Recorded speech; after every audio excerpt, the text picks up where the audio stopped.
Hello students, welcome to the career edger. स्वागत है आप सभी का हमारे चैनल पर। दोस्तों, आज की हमारी वीडियो है बीपीएससी 134 यानी कि राज्य एवं जिला स्तरों पर प्रशासनिक प्रणाली से जुड़ी हुई।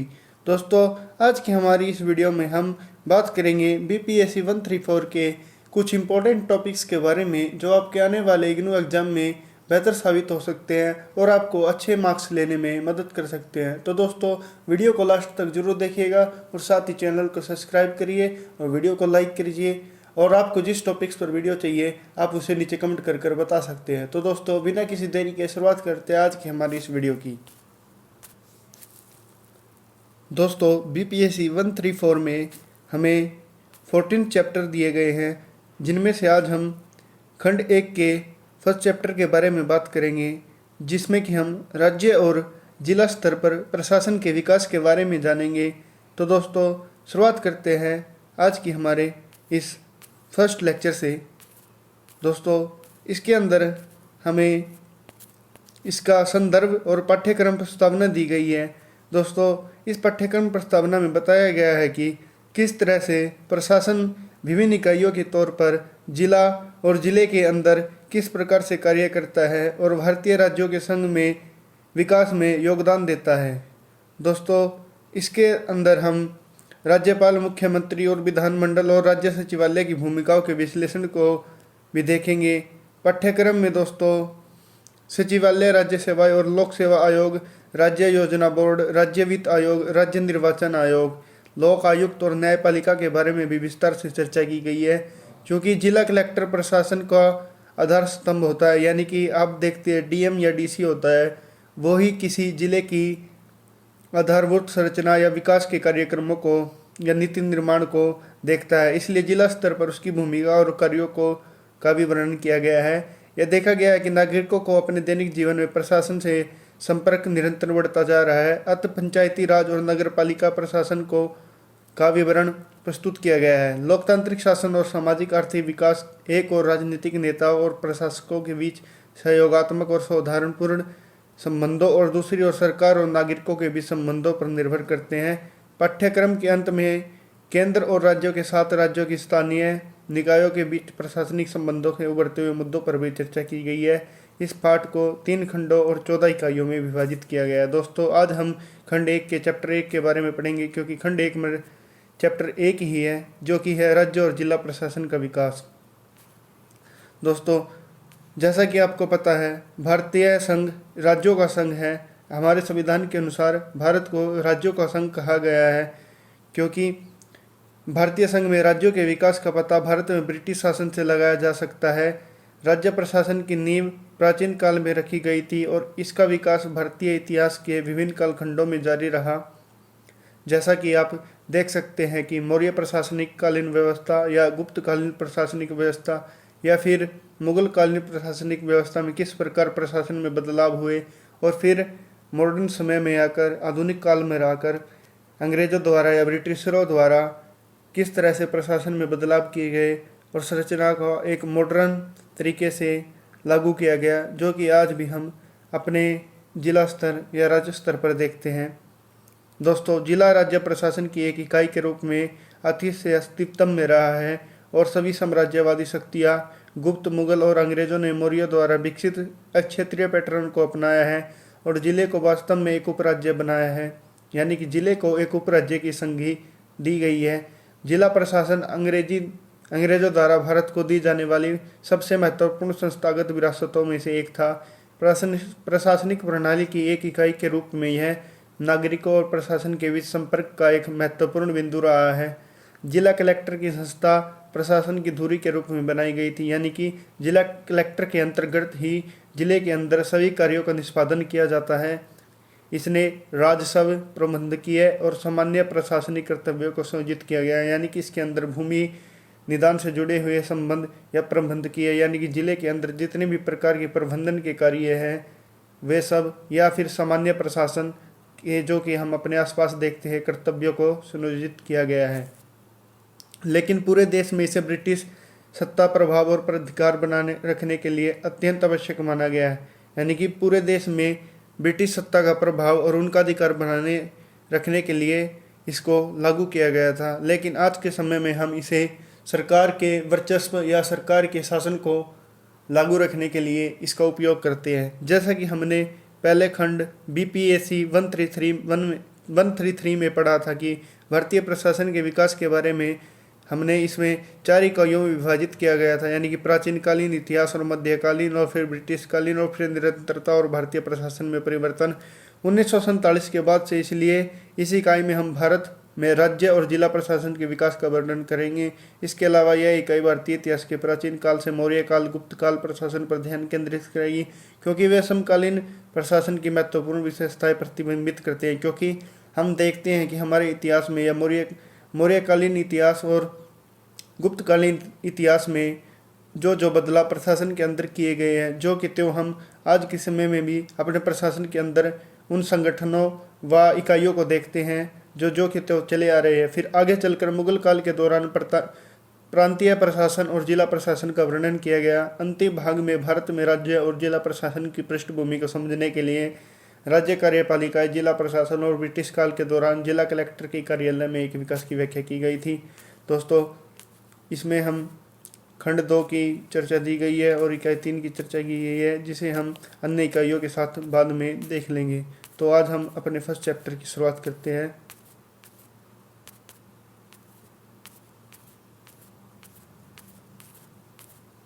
दोस्तों, इसके अंदर हम ऐतिहासिक संदर्भों को देखेंगे, जो कि प्रस्तावना और मौर्य और गुप्तकालीन प्रशासन की और मुगल कालीन और ब्रिटिश कालीन प्रशासन के दौरान शुरू किया गया। इसका उद्देश्य भारतीय इतिहास के विभिन्न कालखंडों में राज्य प्रशासन के मूल को समझ सकेंगे, राज्य प्रशासन के विकास की जांच कर सकेंगे, जिला प्रशासन के विकास का वर्णन कर सकेंगे। जैसा कि प्रस्तावना में हम सब जानते हैं कि भारत राज्यों का संघ है। भारत के क्षेत्र में उसके राज्यों तथा केंद्र शासित प्रदेशों का क्षेत्र शामिल है। भारतीय संघ में राज्यों के विकास को अक्सर ब्रिटिश शासन से जोड़कर देखा जाता है, क्योंकि ब्रिटिशरों ने ही आधुनिक प्रशासन की नींव रखी थी। परंतु राज्य प्रशासन की नींव को प्राचीन काल में रखी गई थी और इतिहास के विभिन्न चरणों से होकर गुजरी थी। राज्य प्रशासन में जिला एक इकाई के रूप में पहले से ही अस्तित्व में रहा है, जो विभिन्न शाही सत्ता, गुप्त, मुगल कालीन, ब्रिटिश ने मौर्य द्वारा विकसित किए गए प्रादेशिक ढांचे को अपनाया गया है और जिले को उपराज्य का दर्जा दिया गया है, जैसा कि मैंने आपको बताया है। जिला प्रशासन अंग्रेजों द्वारा भारत को दी गई एक महत्वपूर्ण संस्थागत विरासत है। प्रशासनिक प्रणाली की इकाई के रूप में यह नागरिकों और प्रशासन के बीच संपर्क का आधारभूत बिंदु रहा है, यानी कि नागरिकों और सरकार और प्रशासन के बीच जिला एक इकाई के रूप में कार्य करता है, यानी कि दोनों को आपस में जोड़कर रखता है। जिला के कलेक्टर की संस्था को प्रशासन का प्रधान आधार बनाया गया है, क्योंकि जिला में जिला कलेक्टर ही सभी कार्यों का निष्पादन करता है। इस संस्था ने राजस्व, प्रबंधन और सामान्य प्रशासनिक कर्तव्यों में तालमेल बैठाया है, परंतु इसे पूरे देश में अंग्रेजों की सत्ता, प्रभाव और प्राधिकार को बनाए रखने हेतु अनिवार्य माना गया था। दोस्तों, प्राचीन भारत में राजनीति और शासन विज्ञान बहुत विकसित थे। कौटिल्य, जिसे आप चाणक्य के नाम से भी जानते हैं, उनके द्वारा अर्थशास्त्र की रचना की गई थी, जिसके अंदर हम देख सकते हैं कि उन्होंने प्रशासन को बहुत ही गूढ़ तरीके से समझाया है। और महाभारत का शांति पर्व तथा वाल्मीकि द्वारा रचित रामायण में राज्य साम्राज्यों की प्रशासनिक व्यवस्था की चर्चा की गई है। अन्य कई ग्रंथ जैसे कमंडक द्वारा रचित नीतिसार एसेंस ऑफ पॉलिटिक्स गुप्त काल में लिखा गया था, जो राजनीति के सार का प्रतिपादन करता है। 10वीं शताब्दी के जैन लेखक सोमदेव सूरी द्वारा रचित नीति वाक्यमित्रम यानी कि nectar of aphorisms on politics में राजनीति शास्त्र के उदाहरण मिलते हैं। आगामी भाग में हम भारतीय इतिहास के प्राचीन काल के मौर्य और गुप्त प्रशासन पर चर्चा करेंगे। दोस्तों, इस इकाई में हम भारतीय इतिहास के मौर्य और गुप्तकालीन पर चर्चा करते हैं। प्रांतीय प्रशासन। दोस्तों, प्रांतीय प्रशासन, जैसा कि आप इसे जिले के रूप में भी देख सकते हैं, साम्राज्य प्रांतों में बटा हुआ था। प्रांतीय राज्यपाल सामान्यतः शाही परिवार से होते थे, जो कि राजा के करीबी संबंधी होते थे, तथा राजा सवै इन्हें नियुक्त करता था। अशोक के शासनकाल में 4 वाइसरॉय थे, जिनका मुख्यालय तक्षशिला, उज्जैन, तोसली और सुवर्णगिरी में स्थित थे। ये दोस्तों पाटलिपुत्र के चारों ओर के 4 मुख्यालय थे, जिनमें कि तक्षशिला उत्तर में, उज्जैन दक्षिण में, तौसली पश्चिम में और सोननगरी पूरब में स्थित था। मौर्य साम्राज्य में प्रांतीय वायसरायों को मंत्रिपरिषद से सहयोग मिलता था, जिसका स्तर महामात्र का होता था। यानी कि दोस्तों, मंत्रिपरिषद के अंदर जो मंत्री होते थे उन्हें महामात्र के नाम से जाना जाता था। विदेशी शासक जैसे इंडो ग्रीक, पार्थियन, शक तथा कुषाणों ने प्रांतीय प्रमुखों को अकेमेदीन स्वरूप को अपनाया, जिसके तहत प्रांतीय प्रमुखों को शक्स्त्रप तथा माशक्स्त्रप के रूप में नियुक्त किया गया। यानी कि कुषाणों और इंडो ग्रीकों ने, जो कि इंडो ग्रीक यानी कि जो ग्रीक से अलेक्जेंडर की सेना के साथ आए थे, वे लोग भारत में रह गए थे, उन्हें इंडो ग्रीक के नाम से जाना जाता है। उन्होंने प्रांतीय प्रशासकों को शस्त्रप तथा माशस्त्रप के रूप में नियुक्त किया। गुप्त काल के शासकों ने प्रांतीय व्यवस्था में परिवर्तन किया। इन शासकों ने सबसे सक्षम व्यक्ति को प्रांतीय राज्यपाल नियुक्त किया, जिन्हें उपारिका के नाम से जाना जाता है। दोस्तों, ये वर्ड आप अपने एग्जाम में यूज कर सकते हैं, जिन्हें आप ध्यान से नोट भी कर सकते हैं। दोस्तों, गुप्तों ने इनका नामकरण उपारिका किया और कई बार ये राज्यपाल वंशानुगत भी बने, यानी कि ये भी वंशानुगत नियुक्त किए गए, क्योंकि एक ही परिवार विभिन्न शासकों के काल में प्रांतीय प्रमुख बना रहा। प्रांतीय अधिकारियों की श्रेणी में कुमारमात्य यानी कि मुख्यमंत्री, रण भंडीकरण यानी कि सेना की उगाई करने वाला कार्यालय, या दंड पसाधिकरण यानी कि पुलिस के प्रमुख, या महादंड नायक यानी कि मुख्य न्यायाधीश, या भट्ट सपति यानी कि मुख्य नियंत्रक, तथा महाप्रतिपार यानी कि राजा के महल का अफसर, ये सब प्रशासनिक अधिकारी शामिल थे। स्थानीय प्रशासन के तौर पर दोस्तों, प्रांतों को प्रभागों में बांटा गया था, यानी कि उत्तर में विषय अथवा भोग और दक्षिण में कोट्टम अथवा बलनाडु। प्रशासन के अवरोही क्रम में अन्य इकाइयाँ जैसे कि जिला उत्तर में अधिष्ठान और दक्षिण में कुर्नम, तथा ग्राम समूह उत्तर में अग्रहार और दक्षिण में कुर्रम थी। मौर्य साम्राज्य में प्रादेशिका अथवा प्रादेशत्रीय विभागों और राजसुका जिलों को नियंत्रित करते थे। यानी कि मौर्य साम्राज्य के अंदर प्रादेशिका अथवा प्रादेशत्रीय विभागों को राजुका जिलों को नियंत्रित करते थे। प्रादेशत्रीय के पास कार्यकारी और न्यायिक तथा राजस्व के कार्य होते थे, और राजुका के पास भू राजस्व वसूलना, व्यापार और उद्योग को बढ़ावा देना और लोक निर्माण कार्य जैसे सड़क निर्माण और सिंचाई के आदि के कार्य कराना थे। कौटिल्य के अनुसार स्थानिक के अधीन 800 गांव, द्रोणमुख के पास 400 गांव, खरवाटिक के पास 200 गांव और संग्रहण गोप के पास 10 गांव होते थे।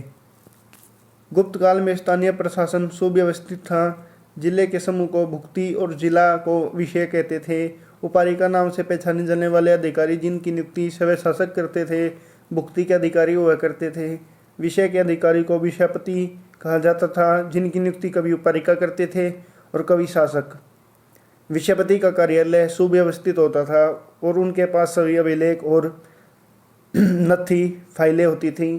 अभिलेखों के संरक्षण को पुस्तपाल कहा जाता था। जिला प्रशासन के अधीनस्थ अधिकारियों में नियुक्त व्यापारिक और अधिकृत आते थे। जिला अधिकारी के पास गैर शासकीय सलाहकार परिषद होती थी, जो जिले के विभिन्न महत्वपूर्ण हितों का प्रतिनिधित्व करते थे। जैसे मुख्य बैंकर, जो व्यापारिक हितों का प्रतिनिधित्व करता था, श्रेष्ठिन कहलाता था। व्यापारी काफिले का नेता शर्तवाह कहलाता था। मुख्य एल्डरमैन यानी कि प्रथम कुलिका कहलाता था, और मुख्य मुंशी प्रथम कायस्थ कहलाता था। दोस्तों, ये सब वर्ड आप ध्यान से देख सकते हैं, जो कि आपके लिए इम्पोर्टेंट साबित हो सकते हैं, जिनका उपयोग आप आंसर राइटिंग में कर सकते हैं। दोस्तों, इसके बाद आता है मुगल काल। मुगल काल के दौरान मध्यकालीन में हालांकि विभिन्न राजवंशों की शक्ति बढ़ी, लेकिन मुगलों ने भारतीय मध्ययुगीन इतिहास में कमांडिंग भूमिका निभाई थी। उनका प्रशासन भारतीय इतिहास में एक महत्वपूर्ण स्थान रखता था। राज्य में सम्राट सर्वोच्च अधिकारी होता था, यानी सरकार का मुखिया, सेनाओं का सर्वोच्च कमांडर, कानून बनाने वाला और कानून को लागू करने वाला। प्रभावी प्रशासन के लिए साम्राज्य को प्रांत में विभाजित किया गया था, यानी कि साम्राज्य को अलग अलग प्रांतों में विभाजित किया गया था। दोस्तों, प्रांतीय प्रशासन में अकबर के राज्य में मजबूत नींव रखी गई थी। संपूर्ण राज्य को विभिन्न प्रांतों में विभाजित किया गया था। प्रत्येक प्रांतीय इकाई की सीमा निर्धारित थी और सभी प्रांतों में समान प्रशासनिक मॉडल लागू थे, यानी कि हर एक प्रांत के अंदर एक ही प्रकार का प्रशासनिक कोड लागू किया गया था, जिसमें स्थानीय आवश्यकताओं के अनुसार अल्प परिवर्तन किए जाते थे, यानी कि किसी विशेष स्थान की आवश्यकता के अनुसार उसके अंदर परिवर्तन कर दिए जाते थे। राज्य के कार्यों के अनुसार अलग अलग शाखाओं के अधिकारियों की टीम द्वारा प्रांतों पर नियंत्रण बहुत प्रभावी था। दोस्तों, ये सभी एक टीम के रूप में कार्य करते थे। अलग अलग मुगल शासकों के अधीनस्थ प्रांतों की संख्या अलग अलग थी। उदाहरण के लिए अकबर के अधीन 15 प्रांत थे। जहांगीर और औरंगजेब के युग में यह क्रम से 18 और 23 हो गए। प्रत्येक प्रांत राज्यपाल के अधीन होता था, जिन्हें नजीम, नायाब या सूबेदार अथवा वाली कहा जाता था। राज्यपाल अपने प्रांत में छोटे राजा की भांति था, जो कानून एवं व्यवस्था, स्थानीय सेना का नियंत्रण और राज्य के बकाया की वसूली और न्याय व्यवस्था का प्रावधान करता था। यानी कि राज्यपाल अपने अंडर में कर वसूलना और कानून व्यवस्था को संभालना, सेना का नियंत्रण करना और न्याय की व्यवस्था को देखने का कार्य करता था। सामान्य राज्य परिवारों से अथवा शाही परिवार के आत्मविश्वासी कुलीन व्यक्ति यानी कि बड़े व्यक्ति को, यानी कि समृद्ध व्यक्ति को ही राज्यपाल नियुक्त किया जाता था। राज्यपाल का प्राधिकार सुल्तान से प्राप्त होते थे, यानी कि उन्हें अपने अधिकार राजा से प्राप्त होते थे और वह अपने पद पर तब तक बने रहते थे जब तक वह राजा के विश्वास के योग्य रहते थे। सूबेदार के पास दूसरा पद, परंतु अधीनस्थ नहीं, दीवान का था, परंतु उनके पास अधीनस्थ का पद ना होकर दीवान का पद था। दीवान की नियुक्ति भी सुल्तान ही करता था। जिला प्रशासन सूबा या प्रांत का ही भाग होता था और वह सरकारों में विभाजित होता था। मुगल काल में जिले की बराबरी में सबसे निकट सरकार होता था। प्रत्येक सरकार का अधिपति फौजदार कहलाता था, जो जिला प्रशासन का कार्यकारी प्रमुख होता था, यानी आज के समय के कलेक्टर की तरह फौजदार कार्य करता था। फौजदार सूबेदार के नियंत्रण में काम करता था। इसके अतिरिक्त अमल गुजार राजसभा अधिकारी हुआ करते थे, जिन्होंने प्रांतीय दीवान के नियंत्रण में कार्य करना होता था और उन्हें अधीनस्थों की सहायता प्राप्त होती थी। जिले को आगे परगना में उप विभाजिता किया गया था, जिसके नेतृत्व में सिकदार द्वारा किया जाता था, यानी परगना का नेतृत्व सिकदर के द्वारा किया जाता था। वह कानून एवं व्यवस्था में रख रखाव के साथ साथ आपराधिक न्याय के लिए भी जिम्मेदार थे, यानी कि वे कानून व्यवस्था बनाए रखने और आपराधिक न्याय करने के लिए कार्य करते थे। परगना स्तर के अन्य राजस्व अधिकारी आमिल और कानूनगो थे, जो कि आज भी हम पटवारी या कानूनगो को अपने आसपास के क्षेत्र में देखते हैं, जो राजस्व के सर्वेक्षण यानी कि भूमि के सर्वेक्षण, मूल्यांकन या संग्रहण से संबंधित कार्य करते थे। कई परगनों में काजी विवादों का फैसला भी किया करते थे। प्रशासन के सबसे निचली इकाई गांव परगना से निचले स्तर पर होती थी। गांवों के पास बड़ी मात्रा में स्वायत्तता होती थी और बिना किसी सरकारी हस्तक्षेप के ही वे अपने अधिकांश मामलों को सुलझा लेते थे, यानी गांव प्रशासन की सबसे छोटी इकाई होती थी और वह सरकारी हस्तक्षेप से मुक्त होते थे। प्रत्येक गांव में परिषद अथवा पंचायत होती थी, जिसका नेतृत्व सरपंच या मुखिया करते थे। वह गांव और सरकार के बीच एक कड़ी के रूप में कार्य करते थे, यानी कि दोनों को जोड़ने का कार्य करते थे। दोस्तों, ये इससे संबंधित कुछ क्वेश्चन दिए गए हैं, जो आप आज के इस लेक्चर से हासिल कर लिख सकते हैं या ट्राई कर सकते हैं, जो कि आपके लिए इम्पोर्टेंट साबित हो सकते हैं। तो दोस्तों, मिलते हैं अगले लेक्चर में। चैनल को सब्सक्राइब करिए, उस वीडियो को लाइक कीजिए और आपको जिस भी सब्जेक्ट्स की वीडियो चाहिए आप कमेंट कर बता दीजिए। धन्यवाद। जय हिंद।